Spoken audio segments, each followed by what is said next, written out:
Hello fans and friends across the universe, welcome to my YouTube channel From Me to You. My name's Keir Smith and today I'd like to share with you my review for this album. This is the 1982 release by Paul McCartney called Tug of War.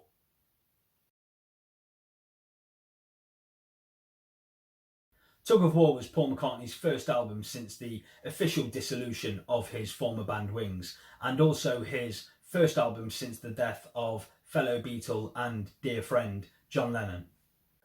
And so Paul rounded up his family, friends and a host of musicians and flew out to Montserrat to write and rehearse new material for what would become the Tug of War album at Air Studios. And the album reunited Paul with former Beatles producer George Martin, former drummer Ringo Starr, and it also features collaborations with the great Stevie Wonder, former wingman Denny Laine, 50s rocker Carl Perkins and ex-10cc guitarist Eric Stewart. Tug of War was released on the 26th of April 1982. Here's the cover. And this is an oil painting by a gentleman called Brian Clark over a portrait taken by Linda McCartney. I really like this cover. I like the contrasting red and blue that fit well with the Tug of War theme. And there's the back cover with the track listing. Onto the music, and the album opens with the majestic title track that starts to the sound of a tug of war match being contested, Paul singing plaintively over a softly strummed acoustic guitar. It's a tug of war, what with one thing and another, it's a tug of war. We expected more, but with one thing and another, we were trying to outdo each other in a tug of war.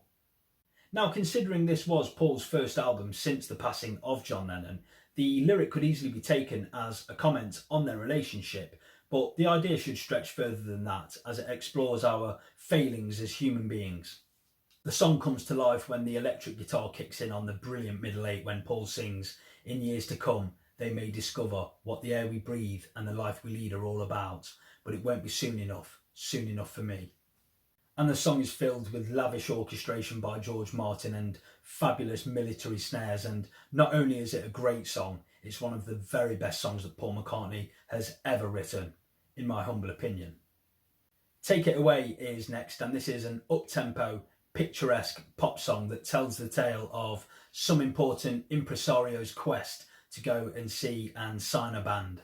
It's a slow reggae pattern at first before the piano comes in and drives the song into an undeniably catchy chorus with sweet vocal arrangements.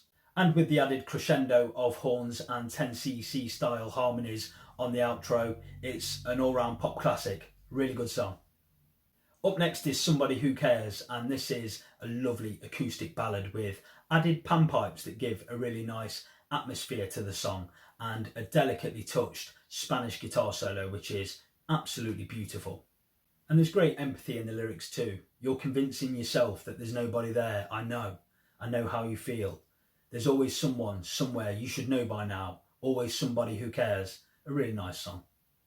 What's That You're Doing is up next, and this is the first of two collaborations with Stevie Wonder on this album, and this playful funk number was born out of a studio jam, and it's more Stevie than Paul in terms of sound with his trademark clavinet keyboard synth sound.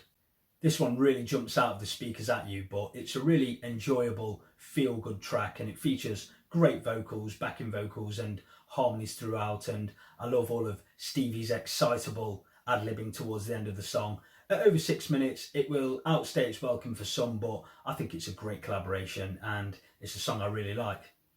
And the song here today closes an almost perfect side one. This is a gorgeous string accompaniment to Paul's solitary guitar, and Paul wrote the words like an imaginary conversation he was having with John. And Paul recalls John's wit when he sings, "And if I said, I really knew you well, what would your answer be? Well, knowing you, you'd probably laugh and say that we were worlds apart." And more personal moments too when he sings, "What about the night we cried, because there wasn't any reason left to keep it all inside." It's achingly beautiful, short and sweet at just under 2.5 minutes, and undoubtedly one of Paul's best and most personal songs.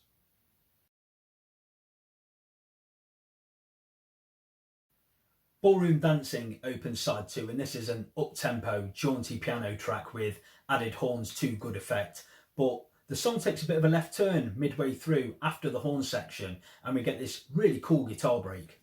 It's a really strong vocal from Paul too, especially when he belts out the title.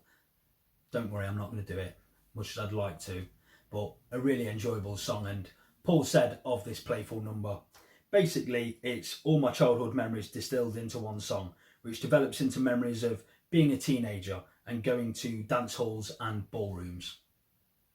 Up next is The Pound is Sinking, and this is 3 songs rolled into one, and it showcases Paul's vocals, wordplay, and his ability to mesh different songs and styles together to make something quite special.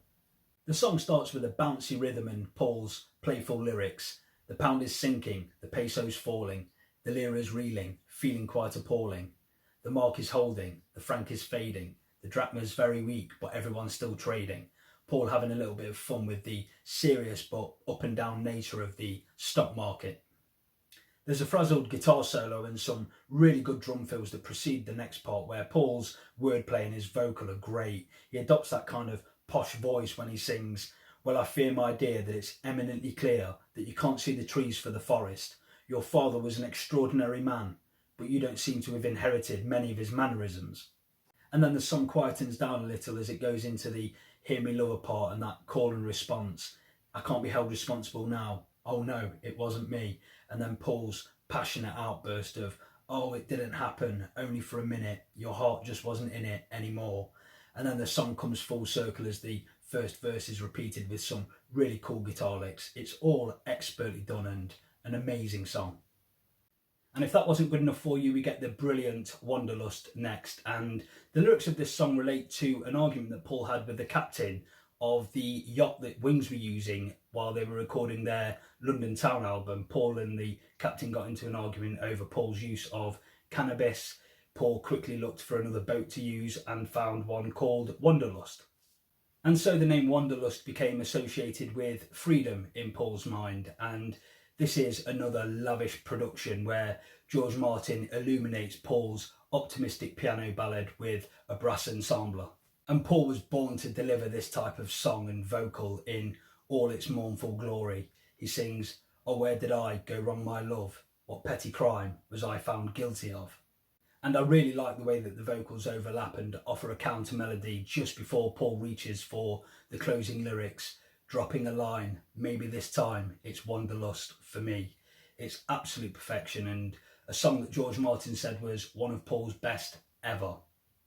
Up next is Get It, which is a duet with 50s rocker Carl Perkins, and this is an up-tempo, chirpy, country rockabilly style song. Nice enough, both Carl and Paul sing well and play some nice guitar parts, but it's the weakest song on the album for me. Be What You See Link is next, and this gives the album a little bit of a breather. It's one of those McCartney snippets that leaves you wanting more.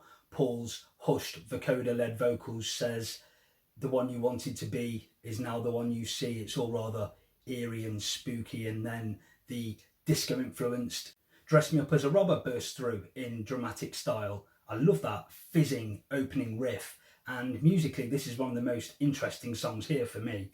The pulsing bass, the drum patterns are fantastic, Paul's falsetto vocal. Paul sings, "You can dress me up as a robber, but I won't be in disguise. Only love is a robber, and he lives between your eyes." I love the bouncy chorus, I love the scat singing, and that flamenco guitar solo is absolutely sublime. It divides opinion among McCartney fans, but I think it's a great song. And the huge hit single Ebony and Ivory closes the album, and this is the second duet between Paul and Stevie Wonder. A huge hit, #1 in the USA and the UK. I've always liked this song. I think it's a good blend of piano and synthesizers. It's a strong melody, and Paul and Stevie are both in really good voice. Very catchy. I like the words too. "There is good and bad in everyone, but we learn to live and we learn to give each other what we need to survive." It's a nice bit of social commentary. It doesn't demand serious reflection, but it's a positive message for everyone. I think it's only people's cynicism that bogs the song down, because we all want racial harmony, don't we? It's a good song, and that closes the album. Tug of War received universal praise upon its release. It went straight to the top of the UK and the US album charts, as well as going to #1 in many other countries. Rolling Stone magazine gave it 5 stars and called it the masterpiece everyone has always known Paul McCartney could make. I wouldn't go as far to say that, but I think it's a very strong album. I think it's a fine album. And when ranking Paul McCartney's solo albums, it would be in my top 3. But how highly do you rate Tug of War? Where would you rank it in Paul McCartney's solo back catalogue? Please let me know in the comments section below. Please give the video the thumbs up if you enjoyed it. Please subscribe to the channel. There'll be lots more to come. Thanks as always for watching. See you next time.